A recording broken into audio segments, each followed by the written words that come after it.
반갑습니다. 송주준입니다. 오늘 저는 영상을 통해서 정경심 교수의 공판에서 나왔던 이야기들을 소개시켜드리고자 합니다. 여론도 마찬가지로 지금 이제 정경심 교수와 조국 교수에 대해 가지고 등을 돌린 것처럼 보입니다. 불과 몇 개월 전까지만 하더라도 조국 교수라고 한다면 일방적으로 옹호를 했던 국민들이 소축을 막 가득 채우고 난리가 나지 않았습니까? 뿐만 아니라 무슨 조국 교수의 자동차를 물티슈로 닦는 등 그런 식의 모습까지도 보여줬는데, 그 조국 교수를 옹호하는 조국 백서는 현재 지금 베스트셀러는커녕 10위권, 20위권을 지금 바라보고 있는 상황입니다. 오히려 지금 조국 교수의 반박을 하는 내용인 조국 흑서는 베스트셀러 1위에 올라와 있습니다. 이것이야말로 현재 지금 국민들이 조국이라고 하는 사람을 어떻게 바라보고 있는가를 그대로 보여주는 모습들 아니겠습니까? 물론 이제 아직까지도 정신 차리지 못한 소수의 사람들은 조국 교수를 일방적으로 옹호하고 있습니다. 이날 재판에 참석했던 이 씨 또한 마찬가지로 조국 교수에 대해서, 정경심 교수에 대해서 객관적인 증거나 어떤 객관적인 자료를 토대로 증언하기보다는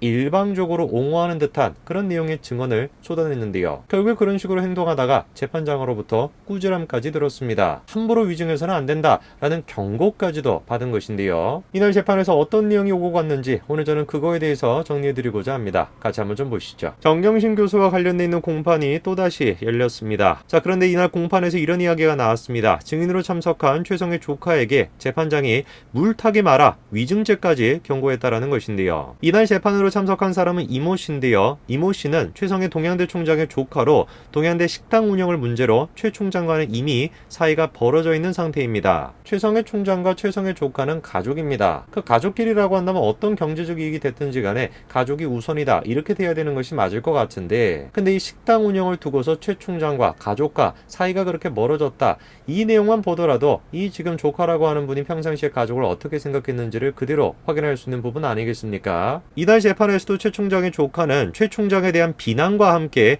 정 교수 측에 유리한 여러 증언들을 쏟아냈습니다. 자, 그러면 어떤 식으로 지금 비판했는지를 보니까요, 다음과 같이 나와 있습니다. 최 전 총장이 윤석열 검찰총장과 유착을 해서 의도적으로 조국 전 법무부 장관을 공격했다라는 취지의 주장을 한 겁니다. 최 전 총장이 작년 8월에서 9월쯤에 내가 윤석열 총장과 밥도 먹었고 문재인과 조국을 상대로 싸우고 있다면서, 그러니까 함부로 그냥 나대지 말라, 이런 식으로 얘기를 했다라는 겁니다. 최 전 총장이 너도 구속시켜버리겠다, 이런 식으로까지도 얘기했다라는 것이죠. 그러니까 한마디로 해서 정확한 어떤 근거가 없는 일방적인 진술밖에 안 되는 것인데, 저는 근본적으로 조금 이해가 안 되는 것이 현재 지금 정경심 교수와 관련된 공판에서 저런 식의 증언이 어떤 직접적인 연관성이 있는지 저는 그거조차 좀 이해가 잘 안 돼요. 실제로 지금 재판장님께서도 그게 좀 이해가 안 되셨나 봅니다. 계속해가지고 무슨 밥 먹고 모의한다고 들었다, 이런 지금 증언을 내놓고 있었는데 임 재판장이 뭐라고 꾸짖은 겁니까? 증인은 들은 이야기만 하라는 거예요. 물타기 하지 말고, 이렇게 경고했다라는 것이죠. 가만히 지금 보고 있으면 정경심 교수와 조국 교수 측을 옹호하는 듯한 그런 증언을 하는 사람들의 공통된 특징이 나타나는 거 아니겠습니까? 구체적인 어떤 증거와 자료를 가지고 얘기를 하는 것이 아니라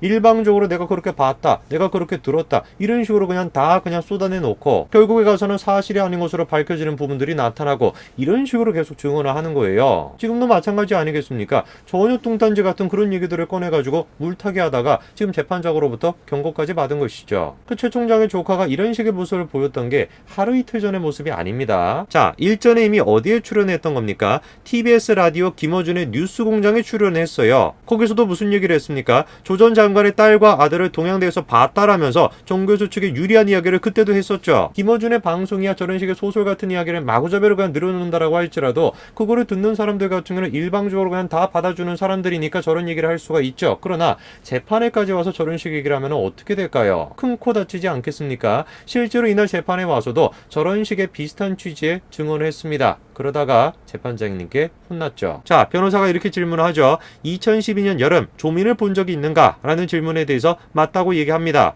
그리고 카페에서 직접 조민과 이야기를 나눈 적이 있는가? 라는 질문에 대해서도 맞다라고 얘기를 하죠. 변호사와 지금 최 총장의 조카가 나누고 있는 저 대화를 보게 되면 굉장히 지금 자세하게 기억을 하고 있는 것처럼 이야기를 합니다. 상세한 내용까지도 지금 다 증언을 하거든요. 지금 저 내용만 보게 되면은 야, 이거 뭐지? 조민 씨가 실제로 동양대에서 저런 식으로 일을 한 게 맞나? 그런 표창장도 진짜였던 거 아닌가 그런 생각이 들 정도예요. 실제로 지금 조민 씨뿐만 아니라 조국의 아들도 본 적이 있다라는 취지로 답변을 합니다. 변호사가 이렇게 질문하죠. 동양대에서 조군을 직접 보거나 이야기를 나눈 사실이 있는가? 라는 질문에 대해서 있다라고 얘기하고요.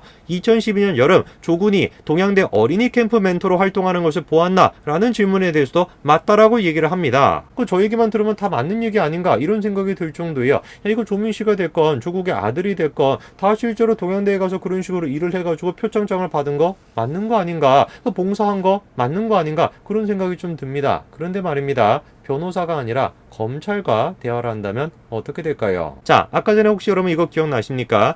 증인은 동양대에서 카페를 막 개업했을 시기인 2012년 여름 조민을 본 적이 있는가? 라는 질문에 대해서 그렇다라고 답변을 했죠. 자, 그런데 검찰이 지금 지적하는 게 뭡니까? 정작 그 카페를 운영한 것은 2013년도부터라는 겁니다. 그랬더니만 이제 이 씨가 말을 바꾸죠.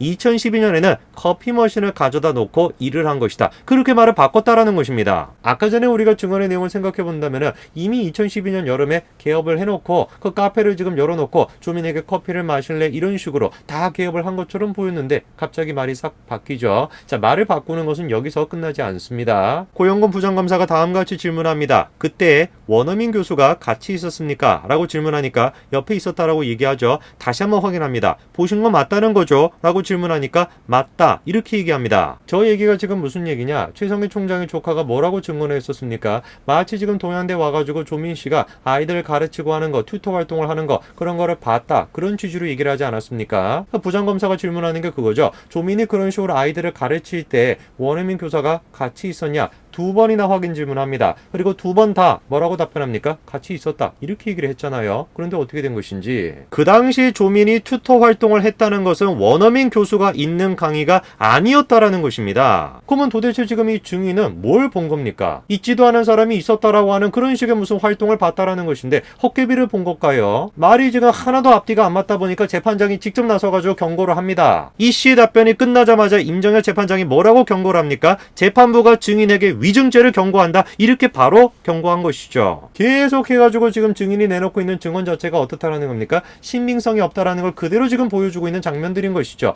여기서 끝나지 않습니다. 그 검사가 이렇게 다시 질문하죠. 그 전에 그러면 조국 아들을 소개받았다라는 말씀이네요. 라고 질문하니까 아까 전에 자기가 분명히 소개받아서 알고 있다라고 해놓고서는 무슨 말씀을 하시는지 이렇게 또 되물어요. 그래서 검사가 답답하다라는 듯이 아니 2012년 7월에 조국 아들을 봤다면서요? 라고 물어보니까 이 씨가 또 뭐라고 얘기합니까? 2012년 여름에는 제가 정확하게 잘못 말했을 수도 있습니다. 또 이렇게 얘기합니다. 김어준의 방송에 가서요 저런 식으로 말을 해도 아무도 태클을 안 거고 듣는 사람도 아무 문제가 없는 것처럼 생각을 하겠습니다만 저런 식으로 법정에 가가지고 저런 얘기를 해서는 어떻게 되겠습니까? 바로 호통이 날아든 거예요. 연도가 흔들리면 증인 말이 다 틀리게 된다. 연도가 얼마나 중요한 것인데 연도를 모른다라고 얘기를 하냐? 잘 듣고 말을 해야지. 그래서 결국에 이 씨가 증언을 정정을 합니다. 2012년 여름인지는 정확하게 기억이 안 나고 그 아이인지도 기억이 잘 안 나고 근데 또 민희는 기억이 또 나기는 난데요. 이런 식의 지금 증언을 하고 있는 사람의 말을 우리가 믿을 수가 있겠습니까? 이 사람의 말을 우리가 신빙성이 있다라고 얘기할 수 있겠습니까? 물론 이제 정상적인 사고를 하는 사람이 아니라고 한다면은 얘기는 또 달라집니다. 실제로 지금 최 총장의 조카 이 씨가 지난해 9월 조국 사태가 불거졌을 당시에 지인과 함께 어디에 또 출연한 겁니까?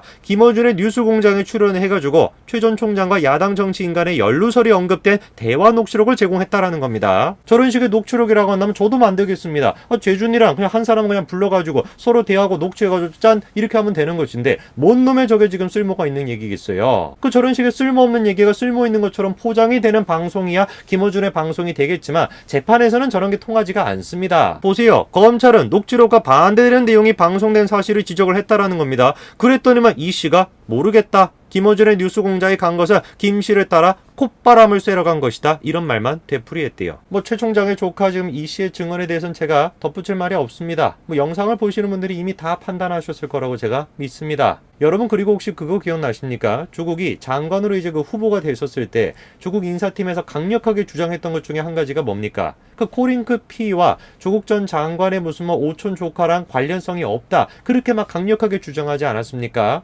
근데 이날 재판에서 그거와 관련된 사실도 확인됐습니다. 자, 이날 오후에는 김미경 청와대 균형인사 비서관이 증인으로 나왔습니다. 이 사람이 누구냐? 지난해 조국 법무부 장관 후보자 인사청문회 준비팀 신상팀장이었거든요. 이날 재판에서 검찰이 코링크피 블루펀드에 정경심 교수 동생도 투자한 사실을 알고 있었으면서도 그렇지 않다라고 거짓으로 입장을 발표한 것이 아니냐라고 추궁을 하니까 뭐라고 지금 실토를 하고 있습니까? 사실대로 설명하는 게 맞다라고 실토를 했죠. 누가 지금 누구를 고소하겠다라고 난리를 치는지 모르겠어요. 자기야말로 지금 저런 식의 허위 사실에 대해 가지고 책임을 져야 되는 장본인 것인데 누구를 도대체 지금 고소를 하겠다라는 겁니까? 조 전 장관은. 조 전 장관뿐입니까? 그리고 그 사람의 잘못을 묵과했었던 문재인 대통령도 마찬가지로 책임을 져야죠. 사실대로 설명하는 게 맞다. 저것이야말로 허위 사실을 지금 공표한 것이 맞다라는 걸 시인한 게 아니면 뭐겠습니까 도대체. 정경심 교수가 됐건 조국 교수가 됐건 문재인 대통령이 됐건 모두가 다 명심해야 되는 한 가지 사실이 있습니다. 결코 진실은 숨길 수